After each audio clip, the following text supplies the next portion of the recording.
Learners, you may begin.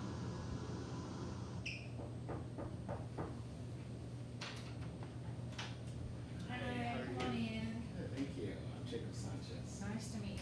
I'm Sonia. Sonia, good. Yeah. You for Go letting me ahead. come over to your home. Yeah, I appreciate What you would you like for coming us to here. see? Just make yourself comfortable, I guess, on the sofa. You can move the pillows. You mind if I just use some of this? Sure, no problem. Thank you. Appreciate it. Appreciate it. So, yeah, well, thank you for letting me come on over here and talk with you. My name is Jacob Sanchez. I am a social worker. I was sent over by the community agency to come over. I got a referral just stating that you would like some counseling. And so, you know, part of that relationship, I don't know if you have, what do you think about confidentiality and things like that? Do you have any questions? I'd like to just cover some things with you about what that looks like in our conversation and So relationship. this is confidential, right? Definitely confidential. Okay. So as a social worker, as your counselor, or doing counseling with you, everything is very confidential. Okay. The only way that I would breach confidentiality or I would let somebody know is if you were having harmful thoughts about yourself or claiming harm to somebody else, because as a social worker I have a responsibility to you and to the greater community. So if something were like that to come up, I would have to talk to somebody outside of this space, so I just want you to know that. But other than that, anything that you share here is confidential. I'll probably be going back to the agency and putting some notes into a database system. Normally I'd have a piece of paper in here for you to sign, but I think you signed that information already at the agency. So are you okay to start? Is that? Well, I've just had a hard time focusing and dealing with all that's happened lately. Okay. What are you noticing about the focusing? Is it thinking? Is it just starting? What does that look like for you? Not being able to focus. What does it look like for you when it's going really well, and what is it looking like now? I haven't been able to really focus for about 4 weeks. At my job. Yeah. You know, I'm an interior decorator. I have a lot of clients. I stay pretty busy. So, yeah, I just. So you said that's been happening for about the last 4 weeks. When did you first notice it? I mean, it was 4 weeks ago, but what was happening where you noticed, like, you know, I can't maintain my focus? Oh gosh.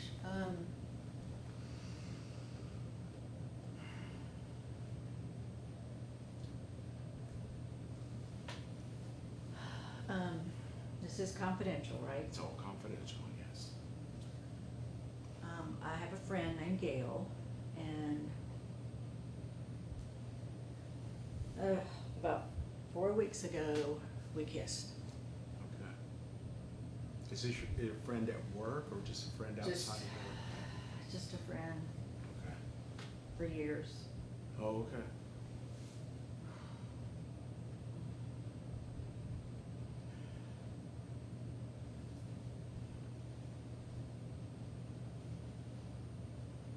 And your friend, you said you've been friends for years.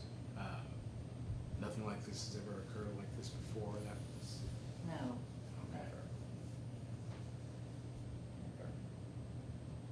Never. Like I said, focus. The depression is, almost more than I can stand with the anxiety.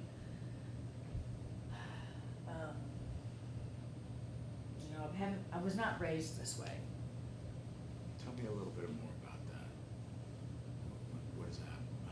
What does that mean? Well, live in a small community with, close to my parents. Okay. I have 2 siblings that are married, that have children, my nieces and nephews. My social world of, friends and then my clients, we all belong to the same Christian, conservative Christian church. Yeah. And,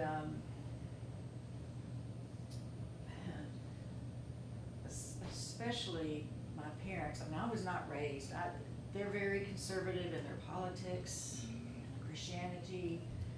I've heard them discuss same-sex situations before, and they're angry. They don't agree with it at all. I mean, they're very discriminatory. I don't know. I mean, they just can't find out. But I'm depressed because I wasn't raised that way.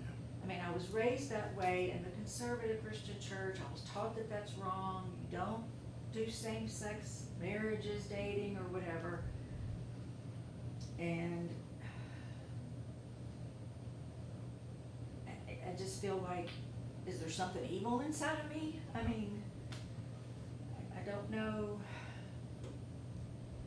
And I'm so anxious that, I mean, I'll go to a gas station and fill up my car with gas, or go to the grocery store, and I just feel like everybody's looking at me, and everybody knows. And I get so panicked, and I feel so sick, and I can't hardly breathe, that I just leave what I'm doing and I go home. I haven't been able to eat eat or drink much for 4 weeks. Yeah. Okay. And did you ever have any of these feelings before, like same-sex attraction when you were growing up, or is this a very brand new experience for you? I mean, obviously the kissing, but was this something that you ever remember, or just? This is new. I mean, I'm in my early 50s. I've never been married. There's not a specific reason that I've made that happen, but no, this is new, and not the way that I was raised. Yeah. And I don't know what's going on inside me. Like I said, is there's something evil that gosh.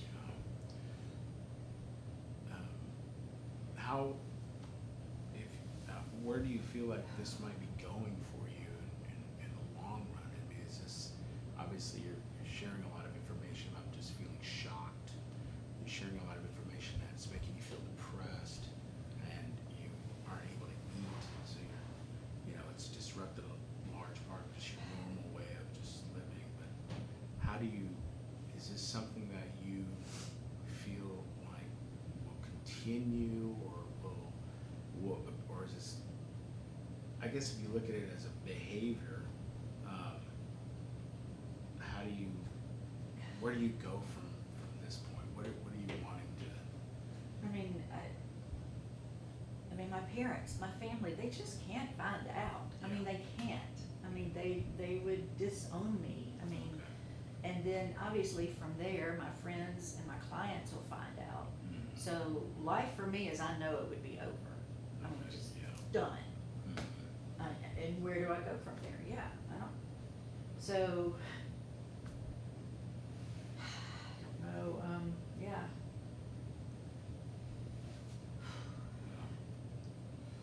So your biggest fear is what your parents might say first. Because I know what they'll say. You know what they'll say. I know what they'll say. Yeah, you already know kind of their viewpoints about this. And then at your church, are you all part of the same faith community, or is it just many different? No, we're all part of that same Yeah. community. I mean, born and raised there all my life. My family, we've been there forever.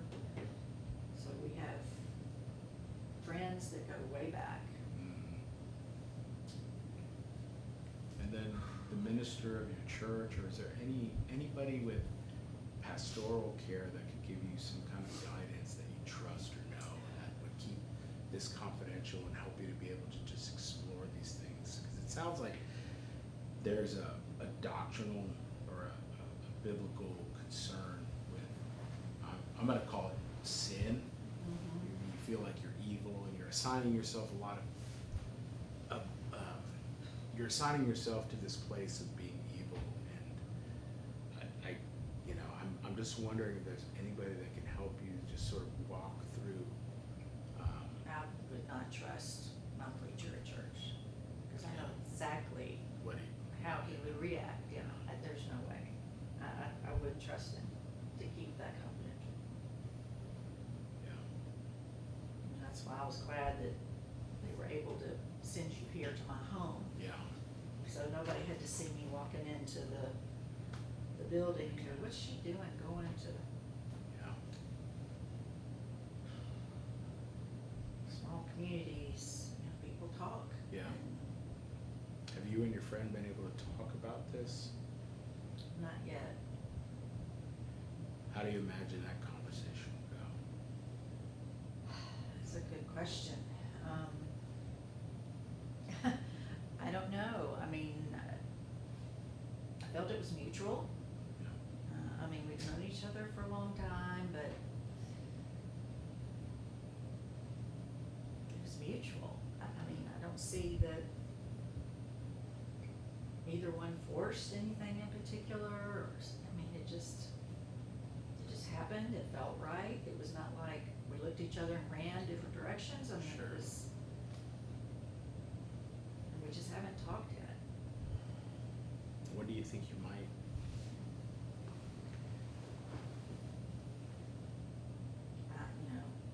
I don't know what I would say to her, other than maybe, are you okay with this?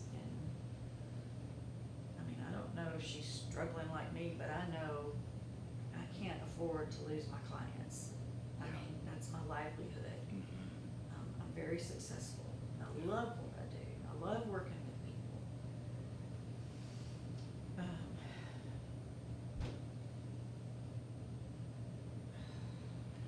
I would think one of the first steps would be, and you tell me if this is off, but maybe one of the first steps just kind of resolve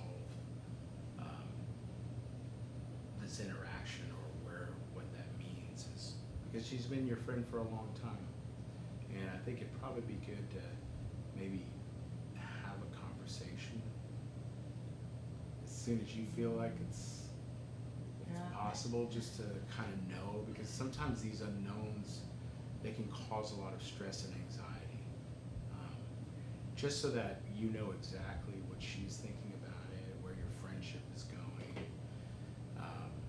It might be a good thing to maybe have that conversation first, because you all know what's happened. And I don't know if you've talked to her about the confidentiality of it and what that looks like in regards to, because you're living in such a small community. So do you think that'd be a good maybe first step to just sort of resolve some unknowns, to kind of just know exactly what the nature of all of this really means and is? Do you feel okay about that? Possibly. When do you think you might want to do that? I'm nervous about thought of reaching out to her, because I'm thinking, well, why hasn't she reached out to me? Sure. But then again, she may be sitting and feeling the same thing I am. Possibly. And I don't know. I've gone through so much in my head over and over and over.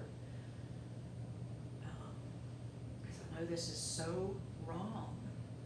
But yet, it's been 4 weeks. Now it's kind of like I'm tired of pretending. Yeah. So, maybe we do need to talk. Maybe that would help a lot of what I'm feeling. But I just know if my family finds out, they've just been, I've heard the comments, like I said, politically, Christianity, and anything that has to do with same sexes, they're just angry Yeah. about it. If you reach out to her, what do you think, and I know this is all your best understanding, but what do you think? Do you think she'll respond to you if you give her a call, or if you try to reach out and just try to have a conversation about this, or what? I'm just guessing.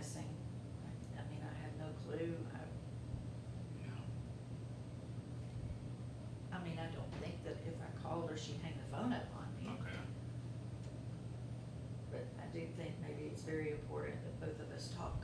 Yeah. Yeah. Well, if you feel good about doing that, you think, it might resolve just this kind of unknown factor in a long-term relationship that you have, I think that would be a good step if you feel like it's a good step. And when do you think you might want to call her? Gosh, I don't know.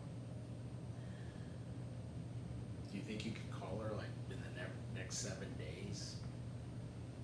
When do you feel like? Maybe to kind of, to be thinking about it, just preparing myself. I mean, it's not something I would do today, tomorrow, but I think it would be important to give it a lot of thought. Yeah. Okay, do you think we can make that a goal? Just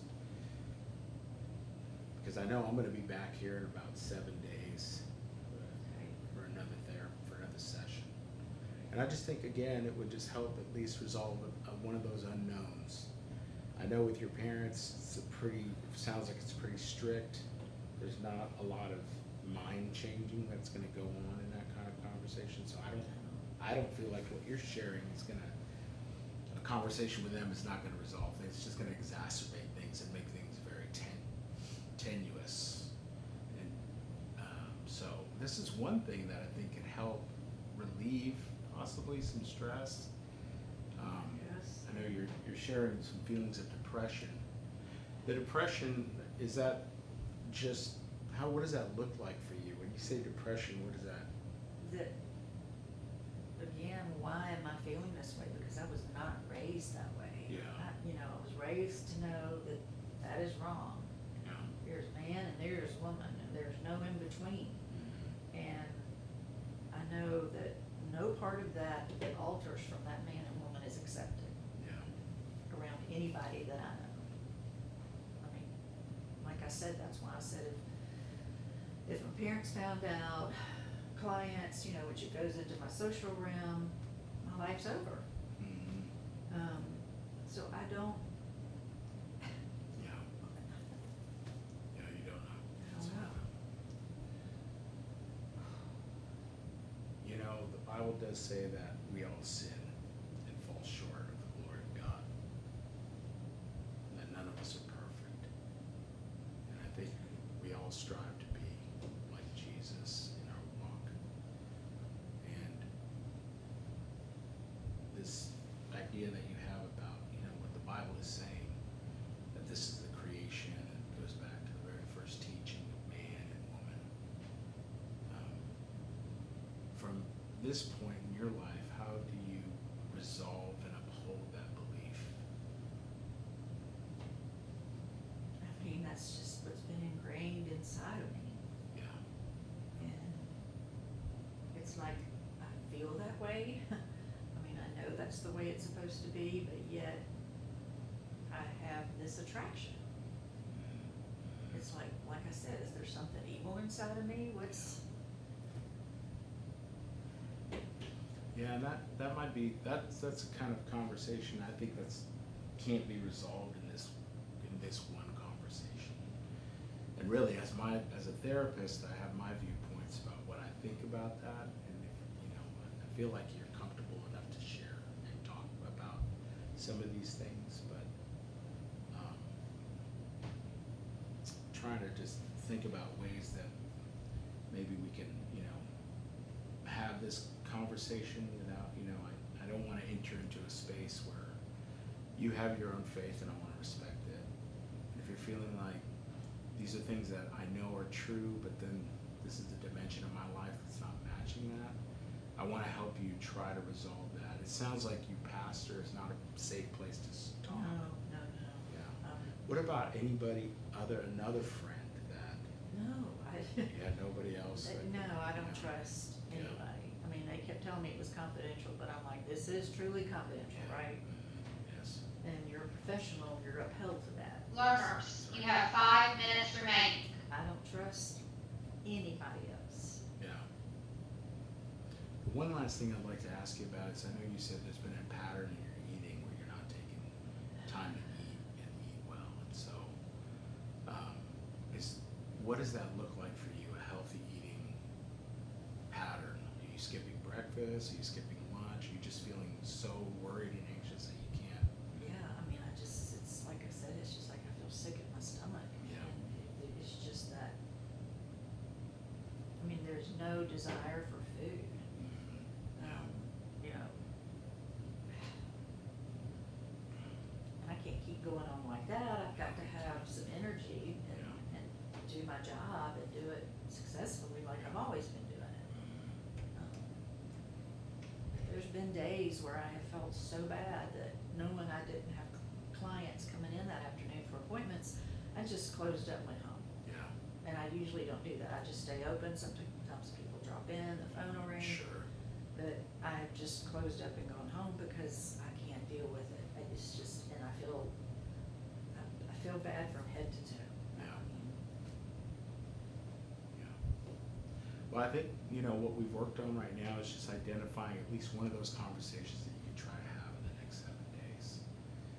The other part is what you need for your own health and what that looks like. And you're right, you can't continue to do that. But I would say that if you need time to self-care and you need to close up shop and you need to take time, I know we haven't talked a lot about prayer and things like that, but I'm wondering if we can explore that the next time that I come, and how are there other ways in your own worship and your belief that you can gain some strength, but really take care of yourself and get back to just eating something? Do you think that you could try looking at what that looks like for you and making sure that you sustain yourself? Yeah, I mean, I can't keep going on like this. I've got to try something. Yeah. Well, I'm going to be back here in a week, and we'll talk about these goals. And if it's okay, I'm going to pray for you. And but I'll be back. I'm here to help you and support you. We have if you need to talk, I am on call, so I'll make sure that you get my phone number, and if you need to talk about some of these things before I come back here and we have our next meeting, I want you to feel free that you can do that, okay? All right. It's very good meeting with you. Thank you for letting me come into your space and just be able to help. That's what I'm here to do, okay? This is not easy at all. So I'm just thankful I've got somebody that I can completely trust, Most full definitely. confidence. Great. I'm glad you feel that way. All right. Thank you very much. You're welcome. You mind if I just let myself out? You're welcome to. Okay. All right. All right. I'll get you that phone number, and then if something comes up, feel free to reach out, okay? Okay, thank you All so right, much. Take care.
Learners, your time is up.